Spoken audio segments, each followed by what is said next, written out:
Good morning. എല്ലാ ദിവസവും രാവിലെയുള്ള പ്രീ മാർക്കറ്റ് റിപ്പോർട്ടിലേക്ക് നമുക്ക് കിടക്കാം. ആദ്യമായിട്ട് നമ്മൾ ഈ ഒരു വീക്കെൻഡ് സമയത്ത് കേട്ട ഒരു ന്യൂസ്, US വെനിസ്വേലയ്ക്ക് എതിരെ ലാൻഡ് സ്ട്രൈക്ക് നടത്തി പ്രസിഡന്റിനെ ക്യാപ്ചർ ചെയ്തു എന്നുള്ള ന്യൂസുകളൊക്കെയാണ്. അതൊരു എസ്കലേഷനൊക്കെ പോയി, ഓയിൽ പ്രൈസ് കൂടി, ഗോൾഡ് പ്രൈസ് കൂടി, നോർത്ത് കൊറിയ അതിലിടപെട്ടു, അങ്ങനെയുള്ള കാര്യങ്ങളൊക്കെയാണ് ഇപ്പോൾ മാർക്കറ്റിൽ അതിരാവിലെ തന്നെ നമ്മൾ കാണുന്ന ഒരു കാഴ്ച. കഴിഞ്ഞ വെള്ളിയാഴ്ച നമ്മളുടെ ഏറ്റവും അവസാന ദിവസം FIS ഇന്ത്യൻ മാർക്കറ്റിൽ 282 കോടി രൂപക്ക് ബൈ നടത്തിയിട്ടുണ്ട്. കൂടാതെ തന്നെ ഗ്ലോബൽ മാർക്കറ്റിൽ ഏറ്റവും ടോപ്പിൽ നോക്കുകയാണെങ്കിൽ ഗോൾഡ് $70 ഉയർന്ന് $4400, സിൽവർ $4 ഉയർന്ന് $75, ബിറ്റ്കോയിനും $1600 ഉയർന്ന് $92,000, ബ്രന്റ് ഓയിൽ 60, ഗിഫ്റ്റ് എന്നാൽ ഇപ്പോൾ ട്രേഡ് ചെയ്യുന്നത് 26,542 26,455 നമ്മുടെ ക്ലോസിങ്.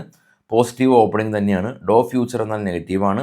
ഇപ്പോൾ ട്രേഡ് ചെയ്യുന്ന ഏഷ്യൻ മാർക്കറ്റുകൾ പോസിറ്റീവായിട്ട് നിലകൊള്ളുന്നു.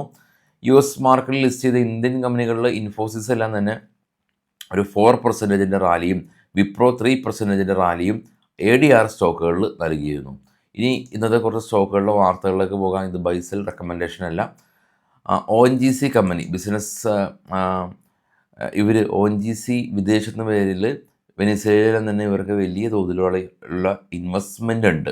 അപ്പോൾ ഈ ഒരു എസ്കലേഷൻ ONGCനെ ഏത് രീതിയിൽ ബാധിക്കുമെന്നുള്ളത് കീനായിട്ട് വാച്ച് ചെയ്യണം. ബജാജ് ഫിനാൻസ് ഇവരുടെ ബിസിനസ് അപ്ഡേറ്റ് പുറത്തുവിട്ടു. ന്യൂ ലോൺ ബുക്കെല്ലാം തന്നെ 15% ഇയർ ഓൺ ഇയർ വർദ്ധിച്ചു.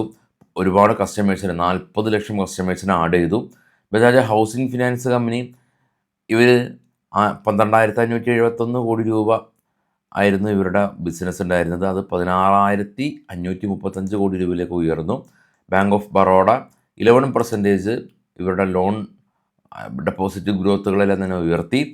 ബന്ധൻ ബാങ്ക് 10% ലോൺ ഉയർന്നു. AU small finance bank 23% deposit ഉയർന്നു.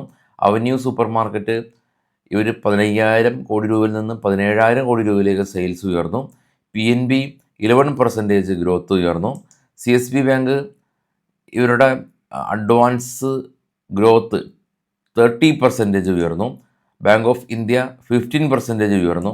യൂണിയൻ ബാങ്ക് 7% ബിസിനസ് ഉയർന്നു.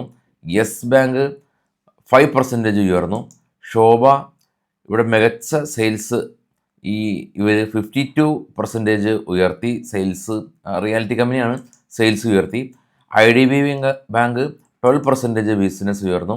V2 V Mart retail 57% year on year ഇവരുടെ റവന്യൂ ഉയർന്നു. M&M ഫിനാൻസ് 7% ഇവരുടെ ലോൺ ഡിസ്ട്രിബ്യൂഷൻ ഉയർന്നു. Jammu and Kashmir bank 13% business ഉയർന്നു. ഇത് Q3 ഫലങ്ങളൊന്നുമല്ല, ഇത് ബിസിനസ് അപ്ഡേറ്റുകളാണ്. അതാണ് ഇപ്പോൾ മാർക്കറ്റിലുള്ള ന്യൂസുകൾ. എനിവേ കോഷ്യസ് ആയിട്ട് ട്രേഡ് ചെയ്യുക. വൈകിട്ട് പോസ്റ്റ് മാർക്കറ്റായിട്ട് കാണാം. Thank you.